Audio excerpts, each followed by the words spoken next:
que mudou, delegada, da época que você foi secretária para hoje? Porque a gente tem visto esse caos aí na segurança pública hoje no Rio de Janeiro. O que você acha que se perdeu ali no longo do caminho, que Eu chegamos a acho que um limites dado tão... que a gente tem que observar é que a cada ano 1.000 policiais civis deixam a Polícia Civil em razão da sua aposentadoria e 1.500 policiais militares deixam a sua instituição em razão também da sua reforma, que seria o nome técnico, né? Sim. O último concurso público que existiu e foi na minha gestão, quando nós fizemos 6 concursos públicos, foi em 2013. E apenas em 2022 foi feito outro concurso para a Polícia Civil. Mas tem uma galera aprovada e eles não chamam também. Aliás, boa pergunta que você me faz, né? Isso vai ser objeto até de uma manifestação minha no plenário. Por quê? Porque havia um compromisso do governador, dos policiais civis, tanto os delegados quanto os inspetores de polícia, serem nomeados no dia 4 de dezembro, não aconteceu. Depois passou para o dia 7, não aconteceu. E a informação que eu tive ontem, que era para ser dia 11, que também não aconteceu. Então, não tem justificativa para eles não serem nomeados, até porque a gente está aí num período de verão, de festas, né, em que as unidades policiais e a Polícia Militar trabalham muito, né? Então, eu acho assim que essa perda de pessoal é algo também muito interessante. Parece que o secretário declarou que são quase 25 mil policiais a menos, não é isso? Sim, sim. Nós temos hoje cerca de 8.000 policiais civis e 43.000 policiais militares. Mas, considerando o aumento da população, né, Sim. e a natureza da atividade, nós teríamos que ter mais 25.000 policiais. Por outro lado, eu também acho que essa rotatividade de comandos, tanto da Polícia Militar, um pouco menos, e da Polícia Civil, faz com que a gente não tenha um planejamento. Né? Sim. Qualquer empresa, né? Vamos te dar o teu exemplo, né? Eu tenho certeza que você tem um planejamento estratégico para a tua atuação. Tem. E que o resultado que você está colhendo hoje foi fruto, né, de uma estratégia inicial que você foi conduzindo. Cada chefe que chega tem muda todas as direções, muda as Sim. delegações. Então, isso vai quebrando, né, uma continuidade. Né? A outra questão também que a gente tem que ver hoje a gente tem o fenômeno da audiência de custódia. Eu concordo com a ideia e com o pressuposto, né, de que se um crime não foi cometido com violência ou grave ameaça, necessariamente você não precisa levar essa pessoa para a cadeia. Mas seria aquela coisa, né? Você está saindo dali, alguém veio... Mas para isso o policial teria que ter o poder de decidir isso ali na hora da ocorrência. Não, ele faz... Ou o delegado faz isso? Não, ele prende, vamos imaginar aqui, né? Eu estou saindo do banco, alguém me deu um empurrão, levou meu celular, tá?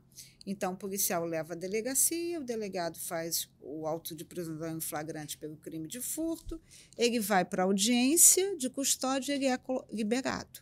Sim. Só que hoje o que a gente está vivendo é que a gente tem pessoas, como aconteceu um desses casos da morte de um rapaz no centro da cidade, que ele tinha 8 passagens e que teve audiência de custódia e foi colocado em liberdade.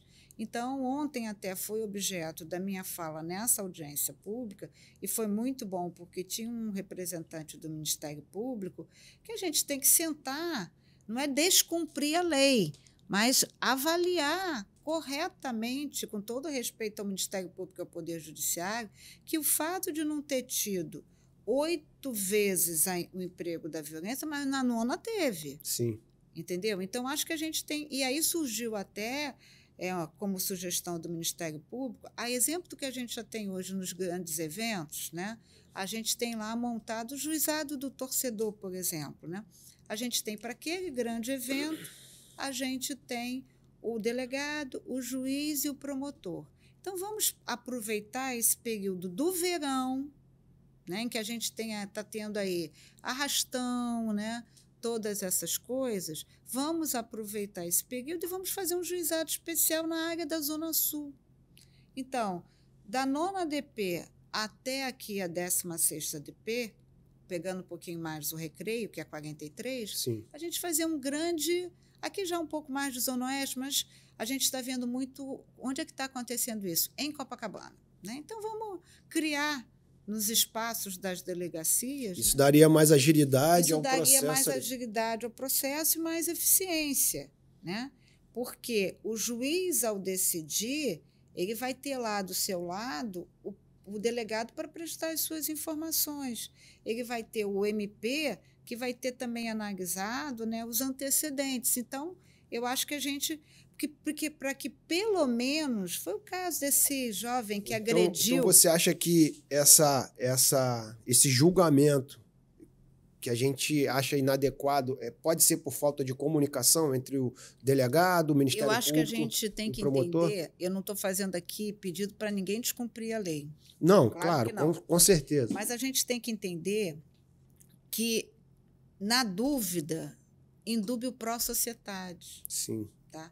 A lei, claro que a lei foi criada pensando no número excessivo de pessoas presas, mas isso não é um problema da polícia, isso é um problema do Estado. Então, vamos cobrar do Estado para ter melhores condições de acolher os presos. Uma reforma no sistema penal aí, no sistema prisional. Agora, o que eu estou colocando aqui, e eu volto a dizer, né, é que a gente tem que entender que não pode, não estou fazendo aqui, que a pessoa no primeiro furto, que você vê que não teve violência, nem que aquela pessoa que entrou no mercado para pegar uma lata de leite para o seu filho, não é isso que eu estou falando. Eu estou falando o exemplo desse menino que agrediu violentamente esse senhor. Sim. E que diz que foi uma fatalidade. Como é que é fatalidade? E ele tinha sido preso inúmeras vezes e tinha sido liberado na audiência de custódia. Então, essa liberação contínua, para mim, é uma espécie de garantia da impunidade. E uma certa insegurança para o policial também, né? Sim, sim, e a certeza da impunidade. Então, eu vou lá, dou um empurrão, dou um chute, carrego, não vou ser preso. Aí volto lá, né, dou um segundo empurrão, no terceiro eu resolvo me reunir com mais alguém e bato do jeito que eu...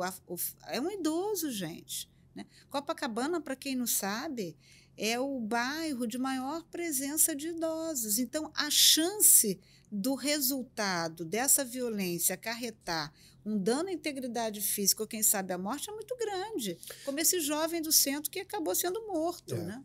Inclusive, tem uma discussão cerca de Copacabana, dos moradores ali antigos, isso já está sendo debatido há bastante tempo, a questão de tirar os eventos de Copacabana. Né? Porque, assim, faz um carnaval, né? Fecha tudo lá. Se um morador de Copacabana passar mal, ele não consegue uma ambulância ali para... Amigo, eu fui titular da 12ª DP de Copacabana e eu conheço muito bem o que acontece em Copacabana. Eu fui titular no ano de final de 2006, 2007 e fiquei até o início de 2008. Portanto, eu peguei 2 réveillons. Qual era a diferença ali? A gente tinha 1.800.000 pessoas na rua, né? A gente sempre teve um índice de furtos expressivos e, muitas vezes, a pessoa sequer sabia se tinha sido furtada, pode ter perdido, mas a gente não tinha a violência, a gente não tinha o arrastão, Sim. A gente não tinha aquela turba humana de cercar as pessoas, entendeu? Hoje, o nível de violência que está sendo empregado para as pessoas, né? Então, as pessoas são cercadas e ali, sabe, eu ousaria dizer, sugestão não é a palavra certa, mas elas são intimidadas de tal maneira, né, que hoje